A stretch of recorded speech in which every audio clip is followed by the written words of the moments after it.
Well, it is Sunday night, ladies and gentlemen, so obviously that means I waited all weekend to create another screencast.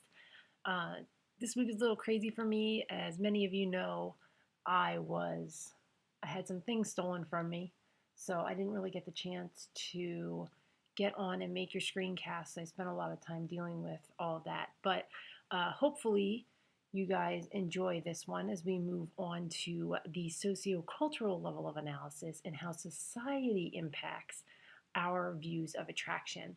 And this is so important, and I want you guys to tie this stuff in or start thinking about how you tie this into what we discussed in the fall, which racism and discrimination.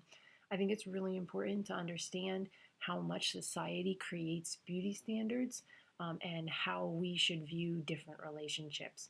So, and this is something I know that you guys started talking about when we were doing our qualitative data analysis on that whole what is love question, or the definition of love, excuse me. So this is something I really want you to think about in terms of like, where does this come from? Like, how do we see who's beautiful or who's handsome, or like what a relationship should be like? Where does that all come from? Is it innate in us, or did somebody teach us all those things? So that's really what the sociocultural level of analysis is all about. Now, hopefully at this point, you guys know that all of these work together, so this is the last piece. What I really want you to start doing for the IB exams and also for your own benefit is start to really consider how this all works together. Why do we in America have a certain view of marriage, whereas people in, I don't know, Russia have a different view? It's probably not a good example. It's also Western. Let's say Japan have a different view of it. And what does this tell us about humans when it comes to, love, affection for people, attraction, relationships, the dynamics between two, three, four people in a relationship, whether it's friendship or a romantic relationship? What does that all tell us? So really think about that social impact aspect and then how all these things work together. All right, so a lot of stuff with the sociocultural level analysis, and the IB kind of puts it in or frames it with both friendships, those platonic relationships, and romantic. So one of the things that uh, is really important is that you're not going to like people that you didn't have a positive interaction with. Okay, we can probably all think of a time where we had a very negative react or interaction with somebody, and from that point forward, we thought they were a jerk or we thought they were a bad person. So just like when we talked about this in our discrimination unit, that whole idea that when you have positive interactions, you kind of create a liking for someone. And again, that can just be friendship wise, it doesn't have to be romantic. But that was in Festinger's study that we did with that unit. And it makes a lot of sense. Again, you're not going to like somebody that's been mean to you. That doesn't make any sense. Why would we do that? So that's one of the biggest pieces of this, and that whole like being around somebody that's very positive brings, you to like them. Similarity, we already talked about that. We want to make sure that we're benefiting ourselves. And that makes sense too with that positive interaction piece. I mean, when you have a positive interaction, that person is adding to your life in some way. So that you want to have that benefit. Remember, we're always trying to benefit ourselves. Now, something to think about with that benefit piece. I'm actually like reflecting on it as I'm talking here. So I'm wondering, just something to maybe put in the discussion at the bottom of this video in the comment section, but do I have that view of this whole, or this is how I analyze relationships with the whole benefit? The word benefit always comes up with relationships in the IB text, but am I looking at that through a purely Western capitalist mindset or schema? Because that's really what we're always looking for in business and relationships, whatever. How can we benefit ourselves? If you go back to altruism, does that actually exist?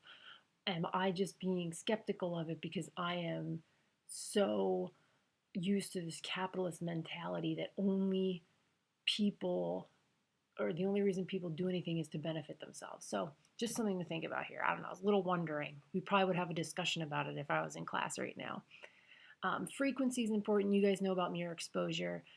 Most of the work, I'm going to say again, is on that Western perspective. So we do have to consider researcher bias. I know I just read that line to you, but I think it's important, and I think I just mentioned it too with my little wondering an example. of how I was analyzing some of the stuff the IB came up with.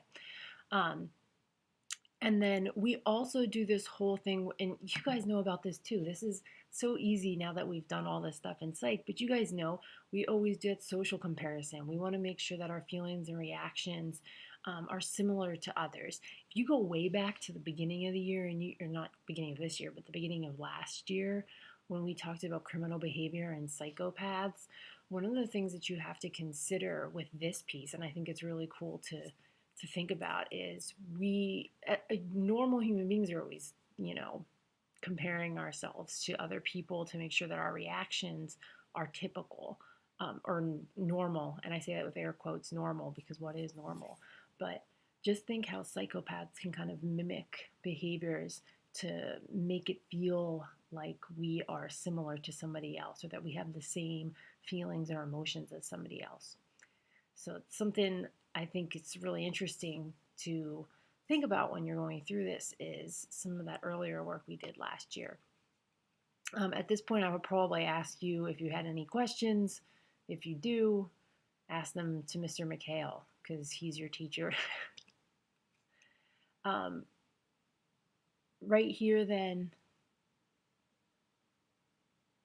I have a few things on this. Sorry for that delay. I think I did this earlier in my lessons, and uh, I saw my video at the top. I'm like, did I already do this screencast? And I know that I didn't. But anyway, on here you can see, folks, that some of the most important pieces for this, we're going to look at these researchers that come from a variety of different backgrounds, and you guys can watch that video on my thoughts about these 3 different studies. But really, I do want you to consider who's making them, and then also, what components of them make a lot of sense when it comes to love and relationships for these. Because one of the things that's always researched when it comes to romantic relationships, because a lot of people are very critical of Western relationships, in particular American ones, because we have such a high divorce rate, they always compare them to Indian arranged marriages or love marriages.